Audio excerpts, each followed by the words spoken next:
The United States has launched airstrikes inside Syria. It says it's going after ISIL targets, but how important is regional involvement in the bombing? And are the US and its partners being dragged into an open-ended war?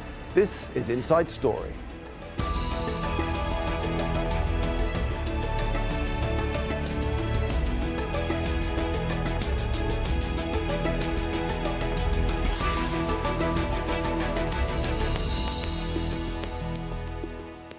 Hello and welcome to the programme. I'm Nick Clark. Almost 2 weeks ago, US President Barack Obama warned he would target ISIL fighters wherever they are, in Iraq or Syria. And early on Tuesday, he followed through with that threat, with dozens of airstrikes in the city of Raqqa and elsewhere. Saudi Arabia, Qatar, Jordan, Bahrain and the United Arab Emirates are all involved in the operation. This providing the US with a level of regional legitimacy it was desperately looking for before it expanded its operations against the Islamic State of Iraq and the Levant. Before we bring in our guests, Omar Al-Salah helps set up our discussion. Their target is the Islamic State of Iraq and the Levant. This activist video appears to show the aftermath of some of the attacks.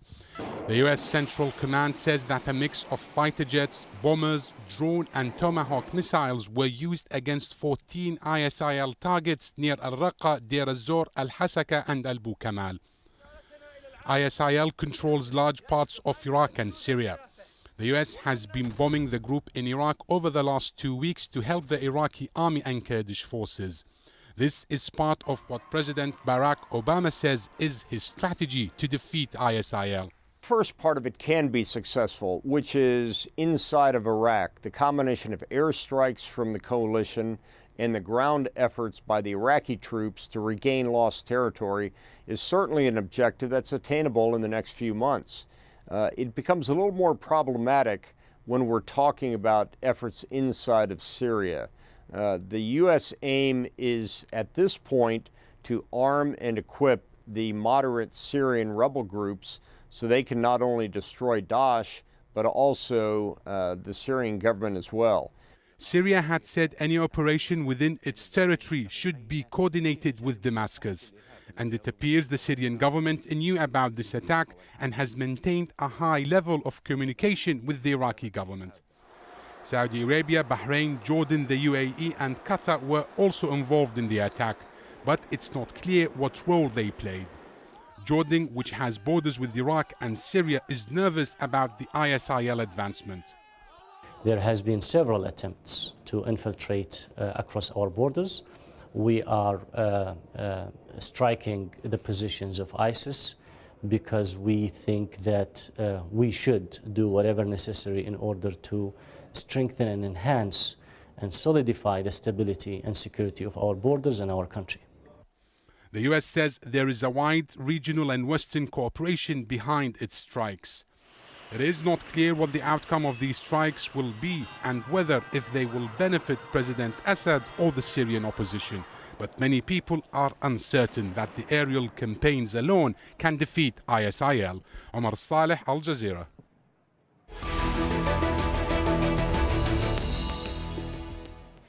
All right, let's bring in our guest. Joining me here in the studio in Doha is Martin Reardon, Senior Vice President of the Soufan Group. In London, we have Fawaz Gerges, Chair of Contemporary Middle Eastern Studies at the London School of Economics, and the author of the New Middle East, Protest and Revolution in the Arab World. And in Beirut, I'm pleased to say we're joined by Gareth Porter, independent investigative journalist and a historian writing about US national security policy. Welcome to you all. Martin Reardon, I'd like to start with you in the studio here. This question of regional involvement, very important, isn't it? Here we have 5 Arab countries, 5 Arab nations who have cooperated in this first batch of strikes. And this really is the legitimacy, the sanction, if you like, that the United States needed. That is, it's very significant there. For the first time since the 1991 Gulf War, the United States went in for airstrikes with Arab allies, Saudi Arabia, Bahrain, the United Arab Emirates, Jordan, and Qatar. Very significant, as you say, that's the legitimacy that the Obama administration needed to make this work. And presumably he wouldn't have gone ahead without it. I think we would have struck without the assistance. I think we would have gone anyway. He stated 2 weeks ago that they're going to go in. But all along, for the last number of weeks, it's been a strong push to build this coalition. I think it was just anticipated that, yes, there was going to be support from the Arab allies actually striking targets. Right. And Dr.Gerges, I mean, here you have, as I say, 5 Arab nations cooperating on something that would have been perceived as unthinkable not that long ago. It is an extraordinary turn of events, isn't it?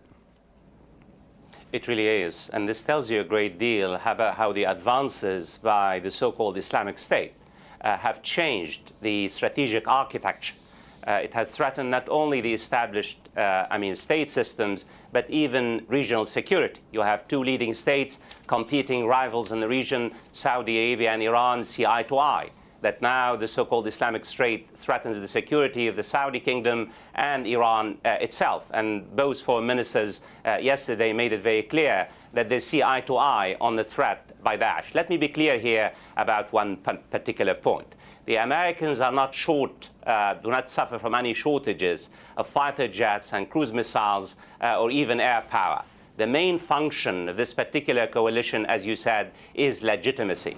To deny the accusation that this is a unilateral American operation.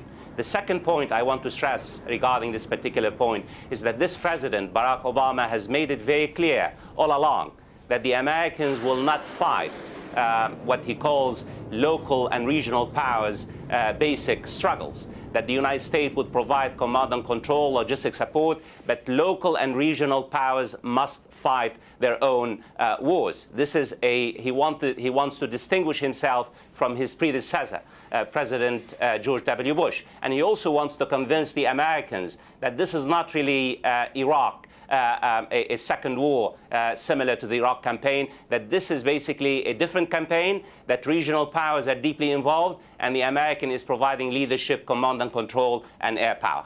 Yeah, absolutely. But I was going to say that here you have regional powers involved, but they're not exactly conducting their own war, are they? No, not at all. I mean, let's be clear here. This is an American campaign.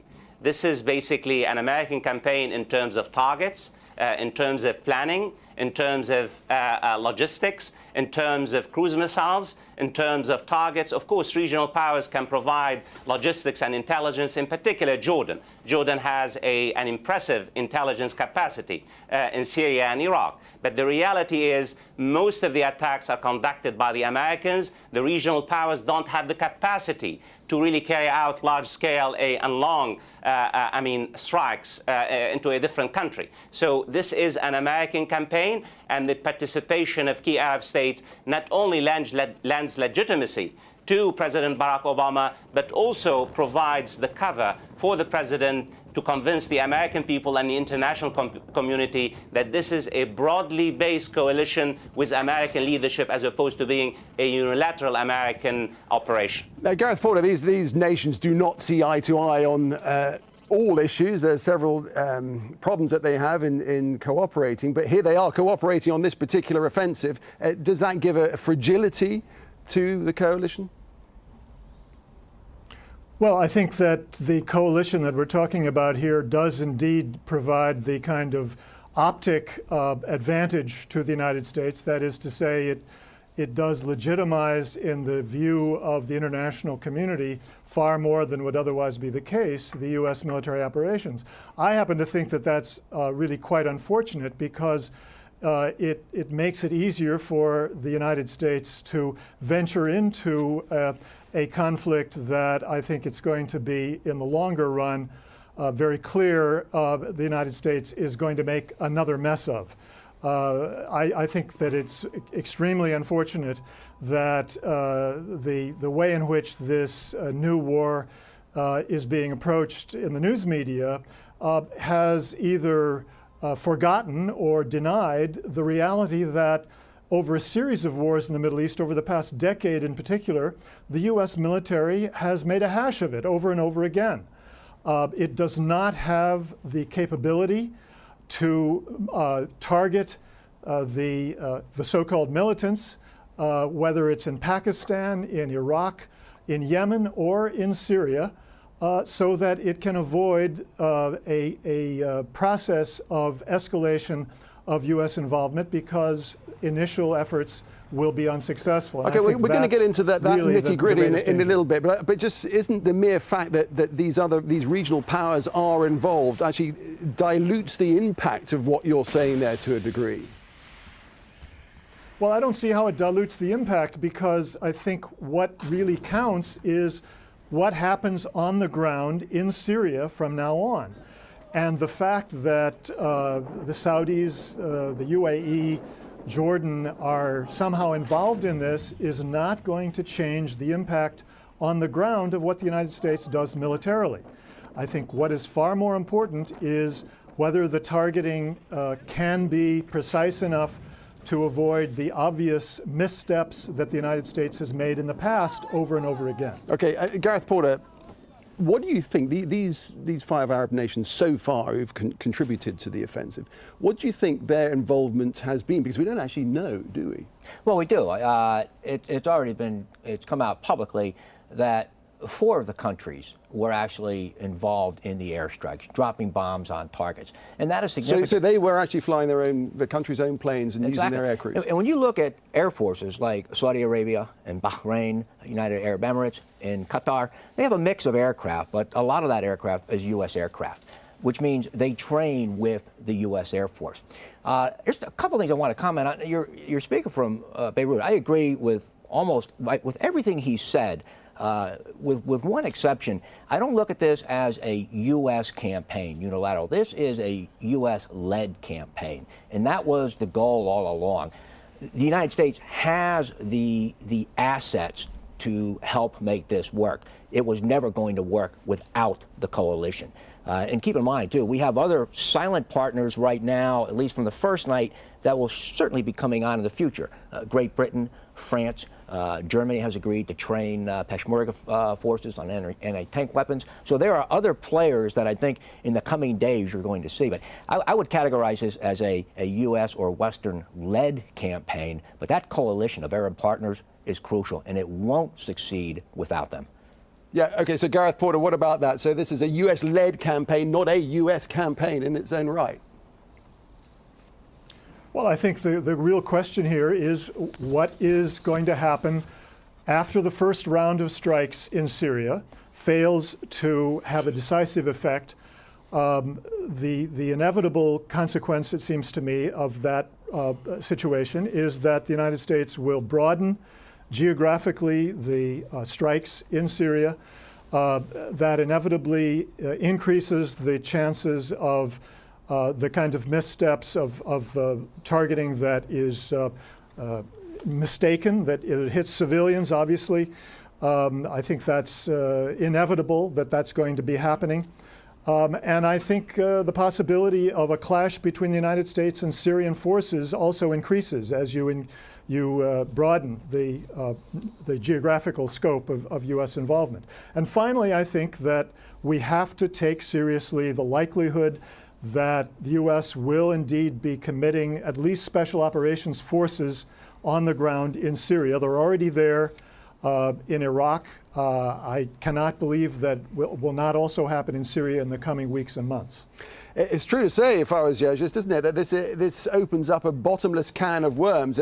Surely to do this effectively, they'd have to have close involvement with the Syrian government about ISIL positions as far as this offensive is concerned. But always, somewhere down the line, there is rearing its ugly head is Obama's reckoning with President Assad, isn't there? You're absolutely correct. Wars are transformative. You start with a particular goal, you end up somewhere else. This is the history of warfare. It's not just about Iraq and Syria. The critical question is not whether this is a led American campaign or a unilateral American campaign. The critical questions are, what are the prospects of efficacy, of success? What kind of operations are going to unfold in the next few weeks and next few months? I would argue there's a great deal of uncertainty. There are great risks. It's a moment pregnant with serious consequences. You cannot defeat the so-called Islamic State by air power alone, regardless of how potent American air power. This is not my words. This is many American generals have made it very clear. You need large number of boots on the ground to basically defeat the so-called Islamic State. Already, we know we have many reports that fighters and militant and extremists basically are moving their forces into urban areas. That means urban warfare. You need to dislodge, if you're really serious about degrading and weakening and squeezing the so-called Islamic State, you need boots on the ground in order to dislodge the so-called Islamic State from major cities and towns. Al-Mosul, Tikrit, Fallujah, Al-Raqqa, Deir ez-Zor, regardless of how many thousands of air power campaigns you can do. And the reality on the ground, there are no boots on the ground, there are no local forces in 1 or 2 years to really face up to this particular problem, not just the so-called Islamic State, Al-Nusra Front and other militant groups as well. So the reality is the Americans-led campaign has begun this particular campaign with airstrikes. What do you do in the next few weeks, next few months? All right, let's put that to Martin Ridden. Thanks, Fawaz. Well, let's put that to Martin Ridden. Fawaz there saying that regardless of how many airstrikes you conduct, you will still need boots on the ground at some point in time. I agree with both speakers wholeheartedly. And this has been proved throughout history. Airstrike or air power is very important, but without having that ground component, it has quite a few limitations. And if you even look in Iraq, there's been significant number of airstrikes in the last several weeks there, and yet Daesh or ISIL is still firmly in place. There's not a very effective ground force going against them with the Iraqi security forces and the Peshmerga, but they are certainly more effective than anything in the near future that could possibly be on the ground in Syria. That's the weak link in the whole strategy. Do you think the U.S. administration, they're aware that they're going to, at some point, boots in the ground, may not be U.S. boots, but some sort of ground force will have to go in? They are aware of this. General Dempsey even alluded to that. Absolutely. I mean, it's going to have to be boots on the ground. The coalition agreement now is that's going to be moderate rebels. But again, this is something that is not done in a matter of days or a week. It could take months to train them to have an effective force. The most effective force on the ground in Syria right now is Daesh, by far. Right, okay, moderate rebels are there, but what about the boots on the ground? Gareth Porter in Beirut, whose boots will they be? What nations will provide these ground forces? Well, it's certainly not going to be Syrian opposition forces, I think it's safe to say. I mean, the most optimistic estimate of the amount of territory that the so-called moderate opposition forces occupy or control is 5% in Syria.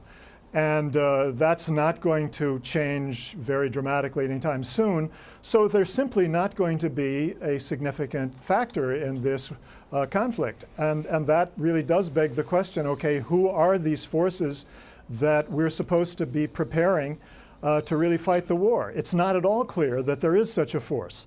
And I think that's why, as the previous speaker has said, and as General Dempsey has suggested, we are going to be looking at the strong likelihood that U.S. forces will be introduced in some fashion at some point in the relatively near future.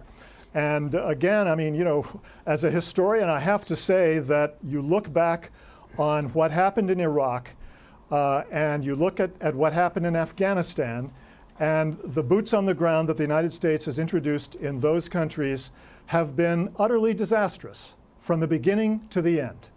And therefore, the idea that the United States is capable of providing any kind of solution here, it's simply ridiculous. It's risible. Okay, and in the meantime, we're going to see more of these airstrikes. And what's interesting to me here is this concept of what cooperation there was between the US and the Syrian government. Let's just hear what the Syrian Foreign Ministry had to say about these airstrikes. Yesterday, our ambassador to the UN was informed that the US and some of its allies will carry out strikes against ISIL in the areas they are holding in Syria. The Syrian ambassador received a letter from the US Secretary of State, John Kerry, through the Iraqi foreign minister, informing him that they will strike against ISIL inside Syria. Syria is obviously fighting ISIL in Raqqa and Deir ez-Zor. We are still fighting terrorism and will coordinate with the countries who will fight terrorism, including Iraq. So is that it, Dr.Gerges? John Kerry sends a letter and the Syrian government says, fine, just come on in. Absolutely. If you read the Foreign Ministry's statement today, fully welcoming the American airstrikes inside Syria. No complaints, no reluctance, nothing whatsoever. Quickly, by the way, since we've been talking about boots on the ground, I think we need to think of short-term, mid-term, and long-term. Regardless of how effective American strikes and the allies in the long term, in the short term, I think they can stop the advances of Daesh or the so-called Islamic State. This is for sure. Daesh cannot really expand in the same pace that it has in the last few months. Point one. Point two, about boots on the ground. The Iraqi government has already made it very clear it won't accept boots on the ground in Iraq. Point two. Point three, the American strategy in Syria is to paralyze Daesh or the Islamic State and strengthen the moderate opposition forces in order to establish the mechanisms and the conditions for a diplomatic settlement in the midterm and long term. In the meantime, the airstrikes will continue, as the Defense Department has made it very clear, on a daily basis. Martin Reardon, if you are successful, if the US and their allies are successful in paralyzing ISIL, who steps into the gap that they leave? That's the big question. Nobody knows who's going to come out of the shadows from Daesh. Is it going to be a stronger al-Nusra? Is it going to be a new terrorist organization, similar to Khorasan, which just comes into public light a week ago? Nobody knows what's going to happen. I think it's safe to say, though, that ISIL can be significantly degraded. Somebody else is going to come in there.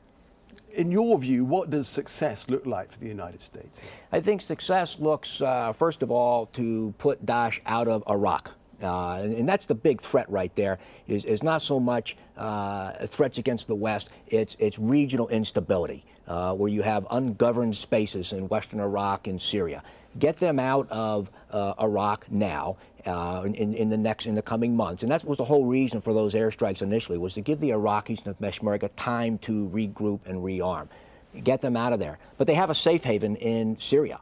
And that's a big challenge. We can hit them hard initially, but again, as all three of us have said, without having somebody on the ground to fight them who's more effective at fighting than Daesh is now, it's not going to succeed. Okay, Gareth Porter, I just want to come back to, we've only got a couple of minutes left, I just want to come back to this issue of Obama's position on President Assad in Syria, because here we have US forces and their allies attacking ISIL, which actually does President Assad a favor, doesn't it? And when you spin that on down the line, where are we left? Well, the problem here, of course, is that US policy towards Syria, as everywhere else in the Middle East, is fundamentally a function far more of US domestic politics than it is a response to realities on the ground in the region. And that's why, I think the Obama administration has been pushed in the direction of a threat to go to war against Syria more than a year ago, ultimately not taking that decision. But again, at this point, is subject to the domestic political forces that in the news media and in party politics seem to push the United States toward more conflict with Assad and toward a military commitment to go against the regime in Syria. Gareth, I'm going to jump in there. I'm just going to leave last word. We've only got 30 seconds left. Fawaz, I can see you want to come in there. Just literally 30 seconds, all you have. Absolutely. If I were Assad in Syria, I would be terrified. I would be anxious, not about the attacks against Daesh and the Nusra Front, against basically the evolution of this particular coalition into something else. What would happen in the midterm? Could this particular coalition turn its fire against Assad himself in Damascus? This is the big question I would be thinking about if I were Assad in Damascus today. Okay, Fawaz, you must have a watch on because that's 30 seconds exactly. We appreciate that very much, gentlemen. It's all we have time for. Do appreciate your time. Fawaz, Gareth Porter and Martin Reardon here in the studio. Thank you very much indeed. And thanks very much indeed for watching. Do please feel free to add your voice to this discussion. You can leave your comments on facebook.com/AJ Inside Story. We're also on Twitter, of course. Look for @AJ Inside Story. From me and the rest of the team, it's goodbye for now.